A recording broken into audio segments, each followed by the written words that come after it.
Assalamualaikum warahmatullahi wabarakatuh. Perkenalkan, nama saya Dava Prakasa Ahmad dengan NIM 3022010009 dari Program Studi Sistem Informasi. Di sini saya akan menjawab pertanyaan ulangan akhir semester IKN. Yang nomor 1. Dalam masyarakat madani, warga negara saling bekerja sama membangun ikatan sosial yang produktif dan solidaritas kemanusiaan yang bersifat non-negara. Berlanjut, dasar utama masyarakat madani adalah persatuan dan integrasi sosial yang didasarkan pada suatu pertemanan hidup, menghindarkan diri dari konflik dan permusuhan yang menyebabkan perpecahan dan hidup dalam suatu persaudaraan. Konsep masyarakat madani akan terwujud manakala terjadi tatanan masyarakat yang harmonis, yang bebas dari eksploitasi dan penindasan. Selain itu, untuk mewujudkan konsep masyarakat madani juga dibutuhkan motivasi yang tinggi dan partisipasi yang nyata dari individu sebagai anggota masyarakat. Hal ini termasuk upaya membangun sebuah toleransi sebagai instrumen dasar lahirnya sebuah konsensus atau kompromi. Nomor 2, sebagai bangsa demokratis, negara harus mengakomodasi aspirasi atau suara rakyat, khususnya kaum minoritas. Karena dalam sistem demokrasi, rakyat megang kekuasaan penuh atas pemerintahan yang dijamin secara konstitusional. Oleh karena itu, sebagai upaya menjalankan demokrasi yang bebas, adil, dan jujur, penentuan pemimpin harus dilakukan melalui pemilihan umum yang melibatkan penuh aspirasi rakyat, atau kata kuncinya adalah legitimasi. Dengan kata lain, legitimasi merupakan salah satu tolak ukur apakah prinsip demokrasi dijalankan dengan sebaik-baiknya atau tidak, karena legitimasi merupakan representasi dari suatu rakyat yang seharusnya dijadikan referensi utama oleh negara dalam menentukan pemimpin. Satu hal yang terpenting dari penerapan demokrasi yang kita jalankan harus bermuara pada kemanusiaan, karena secara filosofis prinsip demokrasi adalah merangkul dan mengakomodasi suara rakyat baik mayoritas maupun minoritas demi terciptanya suatu masyarakat yang adil, makmur, dan beradab. Nomor 3, sebagai negara kepulauan terbesar di dunia, Indonesia tengah berupaya untuk memanfaatkan posisi geostrategisnya sebagai poros maritim dunia.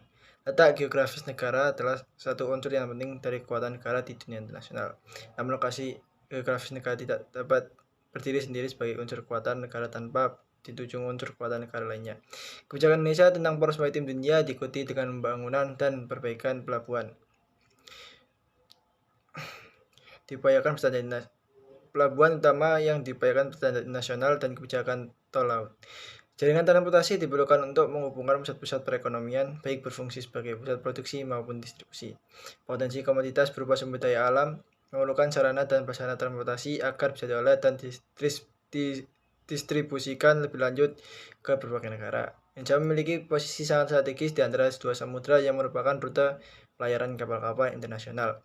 Keunggulan letak geostrategis Indonesia, posisi silang Indonesia memberikan keunggulan dan keuntungan bagi Indonesia.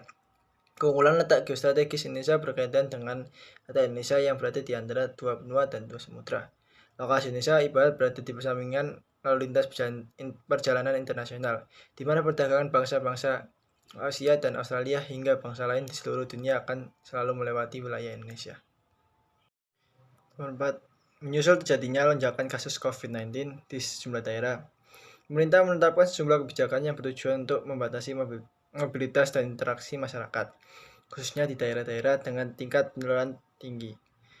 Hal ini dilakukan untuk mengurangi laju penyebaran virus COVID-19. Sejumlah langkah tegas yang diambil pemerintah guna membatasi mobilitas masyarakat akan dapat mengurangi laju penyebaran virus COVID-19, salah satunya dengan kembali memperpanjang pemberlakuan pembatasan kegiatan masyarakat, yaitu PPKM yang dilakukan di sekarang. Selain penanganan lonjakan kasus secara menyeluruh mulai hulu hingga hilir, Menkes juga menyampaikan bahwa seluruh vaksin COVID-19 yang dipakai di Indonesia terbukti efektif untuk menangani varian COVID-19, khususnya varian Delta. Masyarakat harus terus disiplin mematuhi protokol 3M, yaitu memakai masker, menjaga jarak, dan mencuci tangan. Nomor 7, dikatakan sebagai kejahatan luar biasa karena korupsi bukan hanya kejahatan yang merugikan uang negara, tapi dapat berdampak pada seluruh program pembangunan. Kualitas pendidikan menjadi rendah, mutu pendidikan jatuh, serta kemiskinan tidak tertangani. Dampaknya di kehidupan masyarakat yaitu bahwa korupsi mengakibatkan penurunan daya saing nasional, mengganggu pertumbuhan ekonomi, menimbulkan biaya sosial yang besar, dan akhirnya menambah tingkat